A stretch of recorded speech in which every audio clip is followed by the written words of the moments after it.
Olá pessoal, tudo bem com vocês? Aqui é o professor Wesley, essa é a aula introdutória do curso de hematologia e nessa videoaula discutiremos aqui acerca das células do sangue e o processo de hematopoiese. Em linhas gerais, a ideia dessa aula é apresentar as principais células do sangue e nós iremos ainda dar uma pequena destrinchada acerca do processo de hematopoiese, que em linhas gerais nada mais é do que o processo atrelado com a produção das células sanguíneas, beleza? Então vamos lá? Então, a primeira coisa a ser descrita aqui é que, em linhas gerais, o sangue tem como função o transporte que pode ser aqui de nutrientes e gases, produtos do metabolismo, metabólitos, hormônios e outras moléculas sinalizadoras, e por fim tem aqui o transporte de eletrólitos.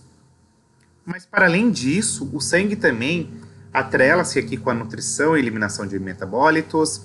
Tem aqui a função também de carregar os hormônios, que são extremamente importantes no sentido de sinalização celular e a deflagração de vários processos fisiológicos. Atrela-se também aqui com a regulação térmica, ora, com o processo de vasoconstrição ou vasodilatação, consegue controlar e regular a temperatura de um organismo.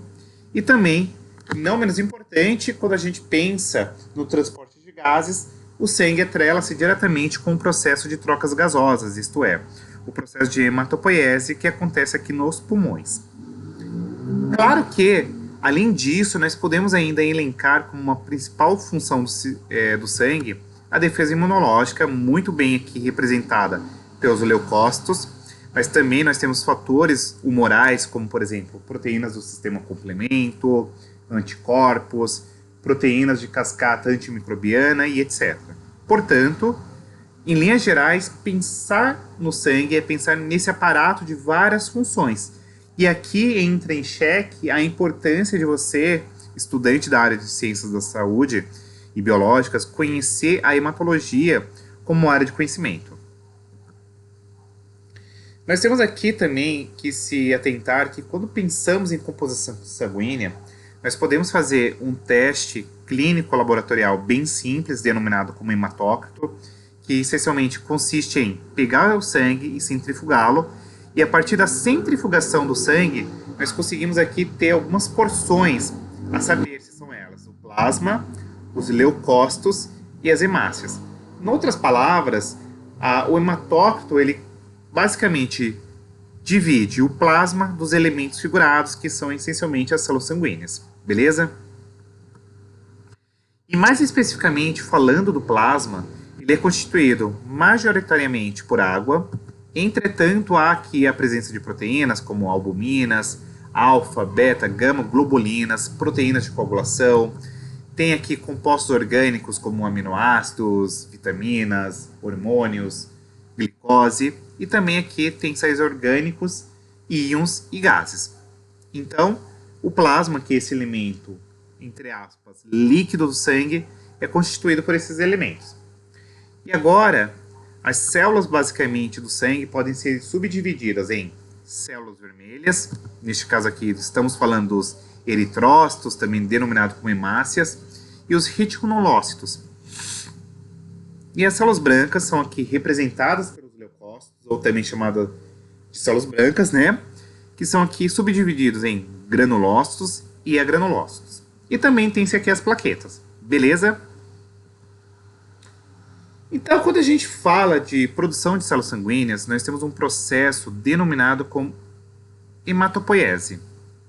E mais especificamente, a ideia, quando se fala de hematopoiese ou hemocitopoiese, é que vocês entendam que a origem de todas as células sanguíneas, seja aí as células vermelhas, células brancas, plaquetas, são todas originadas na medula óssea, beleza? E aí, mais especificamente, eu quero que vocês se atenham que estou falando de medula óssea vermelha. Então, nós temos aqui alguns órgãos, como o crânio, clavícula, costela, o externo, a tíbia, que são órgãos hematopoéticos, isto é, órgãos de produção de células sanguíneas, tá bom? E aí, nesse sentido, o que é importante que vocês se atentem? Quando a gente está falando da medula óssea vermelha, nós temos ali, residente nela, células-tronco hemocitopoéticas, isto é, células que podem se diferenciar em todas as linhagens de células sanguíneas. Então, nós temos aqui que se atentar que a ideia da medula óssea vermelha é fazer a síntese e destruição de células sanguíneas.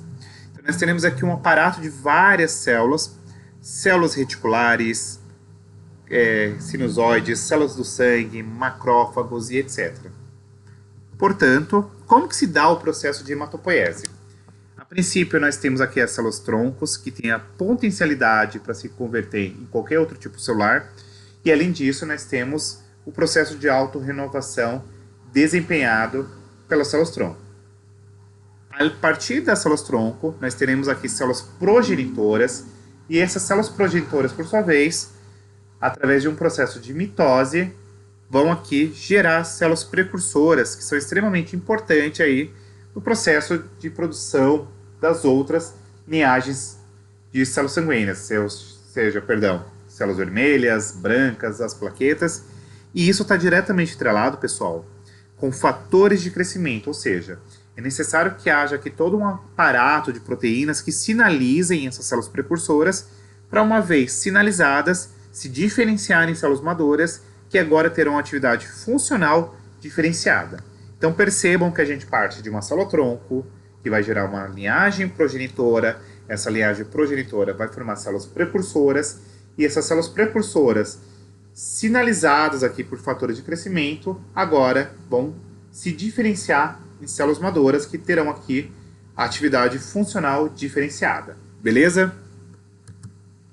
Posto isto, pensando ainda agora mais especificamente neste processo de produção de células sanguíneas, nós precisamos entender que existe um conceito extremamente importante, que são os cordões de hematopoiese, que são justamente aí as 4 linhagens que nós teremos que se atentar. Nós temos aqui um processo denominado como eritropoiese, que é o processo de produção de células sanguíneas vermelhas, a granulocitopoiese, para formar os granulócitos. Nós temos aqui a agranulocitopoiese, para formar os agranulócitos, e a plaquetopoiese, que é o processo de produção das plaquetas. Beleza? Então vamos lá. Como que a gente poderia, por exemplo, estudar as células sanguíneas? Existe uma técnica bem simples denominada como distinção sanguínea, ou também conhecida aí classicamente por vocês como esfregar sanguíneo. Consiste em você colocar uma gota em uma lâmina, uma gota de sangue, posicionar uma outra lâmina e no movimento direto e reto, em uma angulação aqui de 35 ou 40 graus, você faz aqui esse esfregaço, essa distensão sanguínea, e você procede aí com a coloração panótica, na qual é possível agora você estudar essas células sanguíneas. E a partir disso você consegue estudar, por exemplo, os eritrócitos, que são as hemácias, os reticulocitócitos, às vezes dá um trava-língua. Então vamos lá. Quando fala dos eritrócitos, ou também chamados de hemácias, são discos bicôncavos, eles têm aqui uma maior superfície de contato, apresentam aqui entre 7 a 8 micrômetros de diâmetro, apresenta aí uma vida média de 120 dias, são células extremamente flexíveis, e um detalhe muito importante é que no interior dos eritrócitos, das hemácias, nós temos aqui a presença de uma proteína denominada como hemoglobina, extremamente importante para o transporte de gases. Então, quando a gente fala dos eritrócitos, essencialmente eles se atrelam aqui com o transporte de gases, neste caso aqui, o gás oxigênio e o dióxido de carbono, tá? É importante ainda que vocês se atentem em específico que, quando a gente está falando do transporte de CO2 ou dióxido de carbono, é uma ligação que ela é reversível, ou seja, o CO2 e o gás oxigênio conseguem se ligar e desligar da hemoglobina, tá? E aí, uma vez que o gás oxigênio está ligado à hemoglobina, nós formamos aqui o oxihemoglobina. Ou, quando o dióxido de carbono está ligado à hemoglobina, nós formamos aqui, a carboxihemoglobina. Isso daqui é extremamente importante na hora que a gente está pensando em um teste chamado de gasometria, para você observar a questão do pH sanguíneo. E uma vez que você tem aqui alterações muito bruscas, seja aí para uma acidose sanguínea ou um contexto de basicidade sanguínea, ou seja, o sangue estava num caráter mais básico, uma alcalose sanguínea, você tem agora todo um mecanismo de retroalimentação que vai fazer com que centros nervosos estimulem o processo de inspiração ou expiração para conseguir aí contrabalancear essa questão desses gases, beleza? Então, um detalhe que eu queria ainda pontuar a vocês sobre a hemoglobina é que ela apresenta um grupamento M, tá? Extremamente importante até mesmo para processos não diretamente atrelados só com o transporte de gases. Então, tem o grupamento M está associado com a produção de bilirrubina, de bile, com complexos da cadeia respiratória, beleza? E aí tem algumas porções, beleza? Quando a gente fala de reticulócitos, são basicamente células precursoras dos eritrócitos. Então são os eritrócitos jovens, são células anucleadas. E elas apresentam aqui ribossomos, tá? Então você tem uma coloração específica, que é o azul brilhante de Crecil, para você observar essa linhagem. Então, por exemplo, você tem bastante reticulócitos quando você tem uma situação na qual você tem uma deficiência de produção de eritrócitos ou que você precisa produzir muitos eritrócitos, tá? E como que se dá o processo de eritropoese, ou seja, esse processo de produção de células vermelhas? Você tem uma célula progenitora, que é o proeritroblasto, que por sua vez se diferencia em uma célula precursora, não é bem se diferenciar, mas gera aqui, através de mitose, uma célula precursora, que é o eritroblasto basófilo, que posteriormente se transforma aqui em eritroblasto policromatófilo, que posteriormente vai dar origem aqui ao eritroblasto ortocromatófilo e, por sua vez, dá origem ao reticulócito e, por fim, aqui a hemácia, que é a célula madura. Então percebam que tem todo um processo na eritropoiese. Você parte aqui de uma célula precursora até chegar na célula madura, que é a hemácia, beleza? E aí você tem uma série de vários eventos que vão acontecendo durante esse processo. Aumento de hemoglobina, diminuição de RNA, expulsão de núcleo, diminuição de mitocôndrias e etc. Então vamos lá. Primeiro passo é você ter uma diminuição do volume. Então percebam até por esse gráfico aqui, que vai diminuindo o volume celular, seguido de picnose, seguido de uma diminuição do número de nucleolos, diminuição do número de ribossomos, diminuição das mitocôndrias. E aí você tem, por fim, a expulsão nuclear. É importante destacar que as células sanguíneas humanas, as hemácias humanas, elas são anucleadas, beleza? Olha que coisa linda esse esfregaço aqui, mostrando as hemácias, beleza? Então é muito bonito. Nós temos aqui as células brancas, denominadas como leucócitos, são incolores e esféricas, e estão diretamente atreladas aqui com defesa imunológica. E aí, dentro das células brancas, nós temos duas linhagens: os granulócitos, também denominado como polimorfonucleares, que são aqui os neutrófilos, eosinófilos, basófilos, e nós temos os agranulócitos, que é aqui o caso dos linfócitos e monócitos. Por fim, vamos dar uma olhadinha agora com detalhe essas células. Então vamos lá. Quando a gente fala dos granulócitos, essencialmente nós teremos aqui três células que a gente precisa se debruçar: o neutrófilo, o eosinófilo e o basófilo. Sendo os neutrófilos numericamente mais significativos, os eosinófilos vêm em seguida e os basófilos. Vamos lá. Neutrófilo. Trata-se aqui de uma célula polimorfonuclear, então ela apresenta aqui lobulações. Então tem entre 2 a 5 lóbulos. Elas apresentam aqui entre 9 a 12 micrômetros de diâmetro. Apresentam grânulos, tá?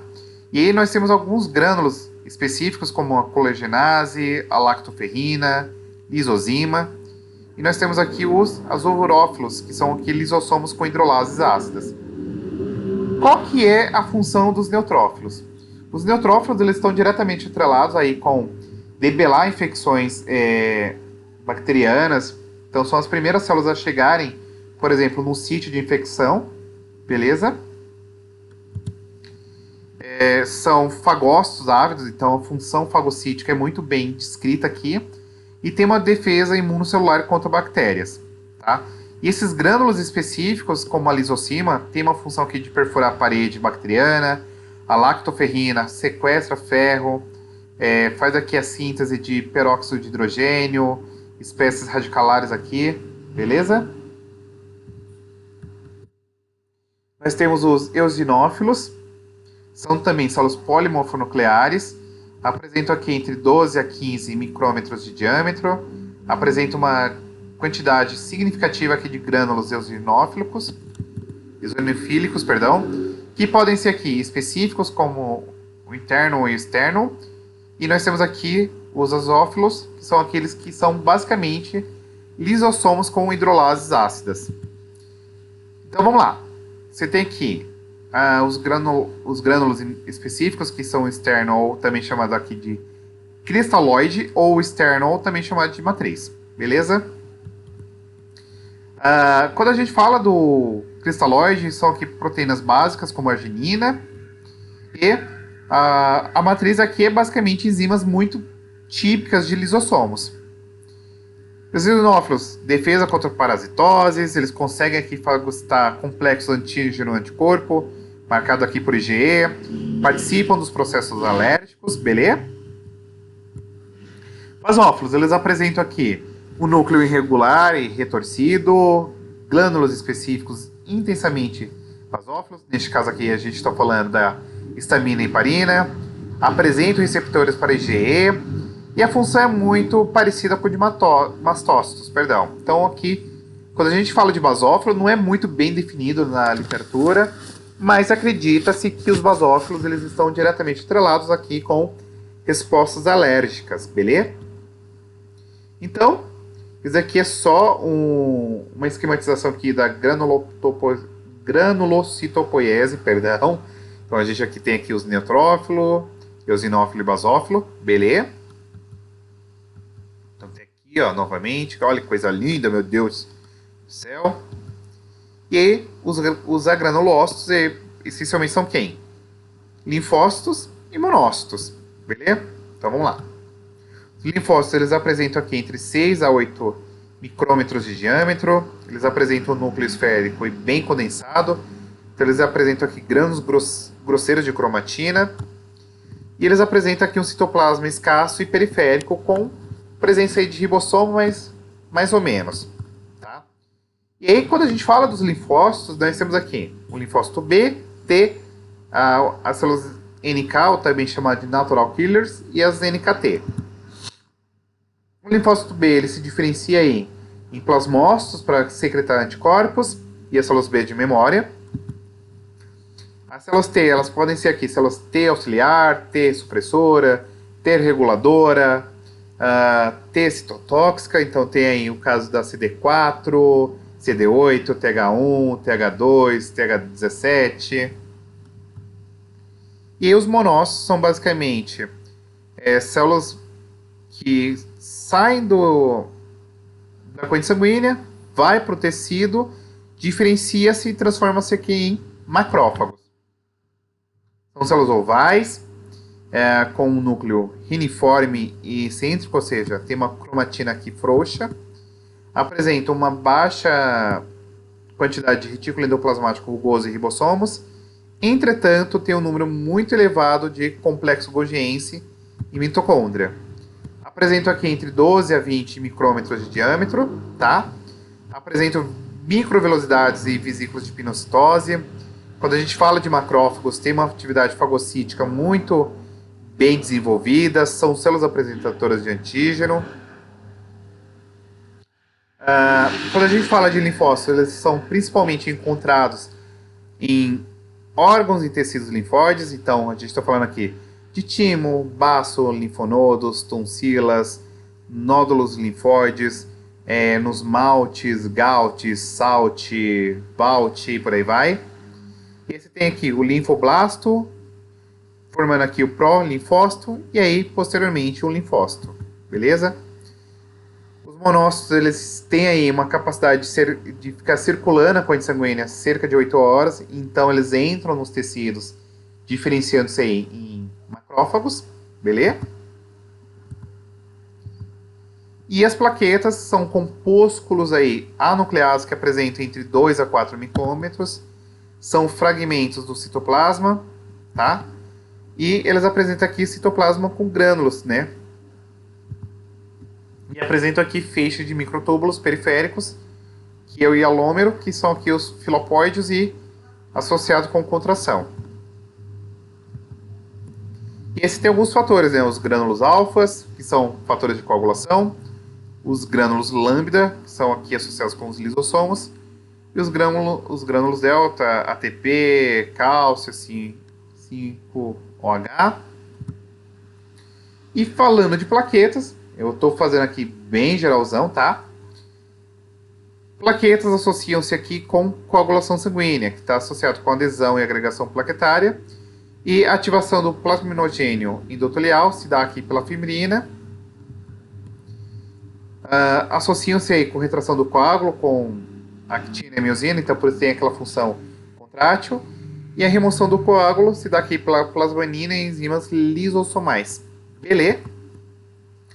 A plaquetopoiese se tem aqui a partir do mecacariócito, que apresenta aqui de 5 a 100 micrômetros de diâmetro. Apresenta um núcleo lobulado, cromatina grosseira, citoplasma com grânulos. E esse aqui é uma esquematização geral da beleza do processo. Eu tentei ser direto e reto, às vezes pode até passar assim, ele está com preguiça. Mas eu queria só apresentar o geral.